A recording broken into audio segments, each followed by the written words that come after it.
چې ته یو چمن شې د هر ځای کې ما ډېر مینوال سته او ډېر ښه دوستان مې کې پیدا شوي دا زه په خپل جوب په تاوان کوم په خپل جوب مې کړي دي او کوم یې ما د الله سره دا وعده کړې ده چې زما دروازه ته څوک ترېدلی دي ما په 2 لاسونه لیکلي یو ذهن جوړ کړی و د یو ډېرې مځکې ده ما یار په دې کې به زه د دې مځکې به په دا مځکه کې به زه یو دغه جوړوم ګرون به جوړوم سوشل میډیا دور دی ډېر ځوانان ستا سټایل کاپي کوي ستا انداز کاپي کوي و هغو ته کوم پیغام لري و هغو ځوانانو ته پیغام دا خو چې دا شي باندې راوړه بس دا د الله یو ما درته وویل چې دا د الله یو فضل دی راباندې ګرانو کتونکو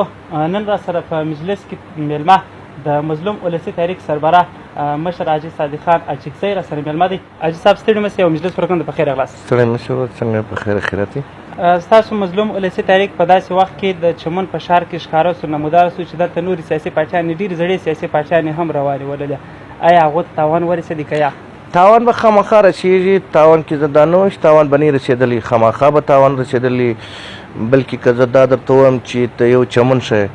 د هر ځای کې ما ډېر مینوال سته او ډېر ښه دوستان مې کې پیدا شوي دي په ښه اخلاص باندې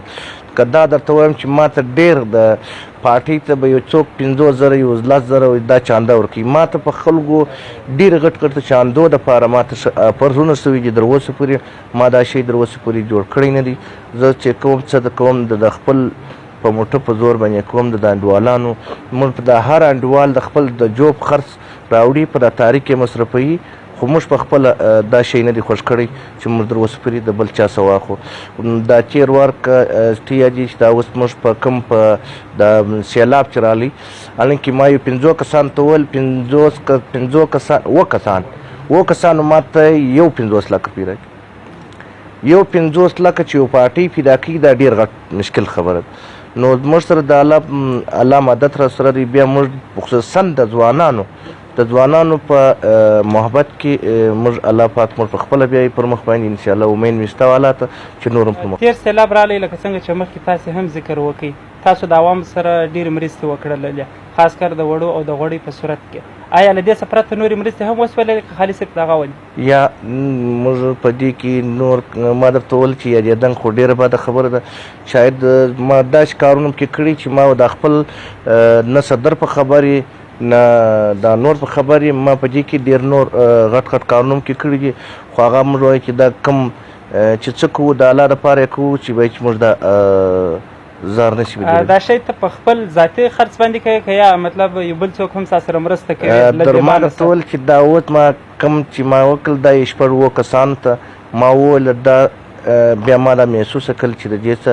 که ته بیا دوباره بیا کله کې ما درته وویل چې زه ما ته هر سړی دا غاړه ږدي خو ما دا ضمیر بیا دوباره نه وکړي چې ما یاره زه راولاړ شم دا زه هر چا ته وایم دا زه په خپل جوب په تاوان کوم په خپل جوب مې کړي دي او کوم یم نور مې د دغه انډوالانو سره زه دې ته نه ګورم چې دا څوک دي زه ورته وایم دا زما ورونه دي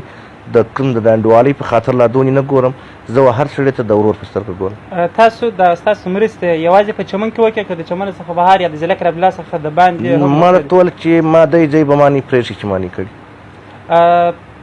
د خلک د وړو او د غوړۍ سره سره که دا مسلې ورته یا دا ستونزې ورته پېښې دي یا ورته مخ دي دا رقم خلک د صحت په حواله باندې هم ډېرې ستونزې لري ډېر انسانان موږ هغه سته چې کوټې ته ځي کراچۍ ته ځي آیا تاسو په پلان کې لرئ یا چې مطلب د دې یو د صحت په حواله به هم ما درته ویل مال د یادېدن خو ډېره بده خبره ده چې کوم په دې شي کې زه څومره انټرست یم یا کوم ما به زما په تاریخ کې به ووایي چاته هم دونې پته نه وي نه ما ورته ویلي دي چې ما د الله سره دا وعده کړې ده چې زما دروازه ته څوک ترېدلی دي ما په 2 لاسونه نه پرېږدي رابسو برته چمن ښار ته چمن ښار کې تاجرانو ته خاص کر پر دروازه باندې بېلابېل ستونزې مخ ته دي آیا تاسو د هغو ستونزو د مخنیوي لپاره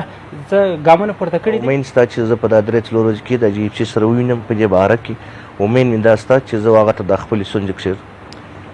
رابسو د سپورټ په خواته د چمن ډېر سپورټس په ډېرو ځایونو کې اوس تاسو نوم یادول کېږي ټورنمنټونه ستاسو پر نامو باندې راوځي خلک یې راباسي آیا تاسو په ذهن کې داسې څه لرئ چې د چمن د ځوانانو لپاره چمن کې اوس ښه سټیډیم نشته، د چمن کې اوس مطلب داسې ځای نشته چې خلک د سیر تفریح لپاره ورسي؟ آیا تاسو په ذهن کې لرئ چې د چمن ځوانانو لپاره داسې کم یو لوبغالی یو ښه سټیډیم جوړ کړي؟ د نن خبره به زه درته وکړم. نن موږ په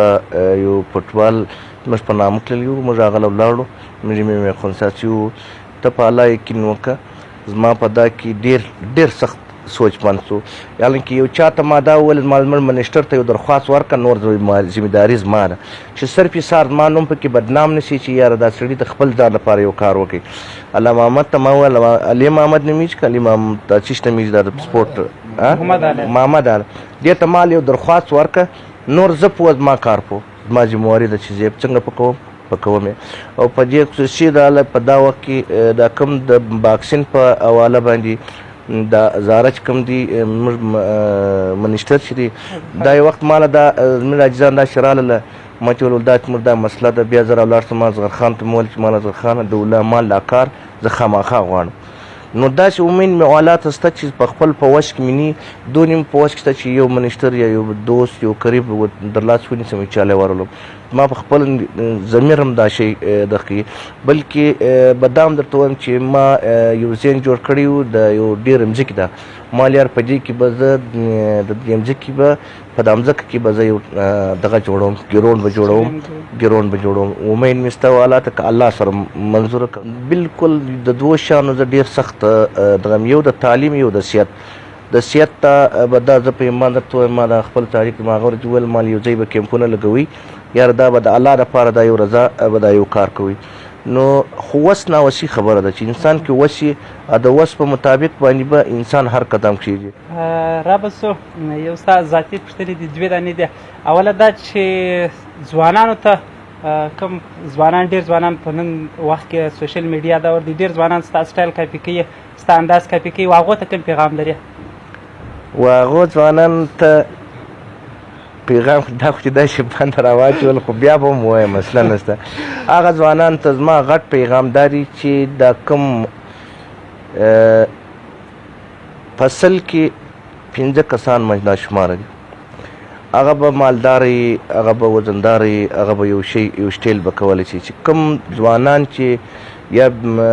بغیر تعلیمه ناست دي، زه خو هغو ته دا یو ریکویسټ کوم چې د هغه درجې څه زور پر تعلیم ورکړي. تعلیم موږ سبا په نړۍ کې تعلیم پر مخ دی، د تعلیم څخه بغیر یو شی هم نشته. که د کور عزت کوي هم په تعلیم دی، که د بیابان عزت کوي هم په تعلیم دی. زه خو دې ځوانانو ته دا یو پیغام لرم چې زیات توقع دي درجې ورته تعلیم ته ورکړي. او دوهمه پوښتنه دا، په ژوند کې پر هر چا باندې عروج او زوال راځي، د هر چا مخ د ناکامۍ او کامیابۍ وخواته کېږي. تاسو فی الحال اوس د عروج وخواته روان یاست، تاسو د دې سبب یا د دې شاته راز څه دی؟ د کامیابۍ وخواته راز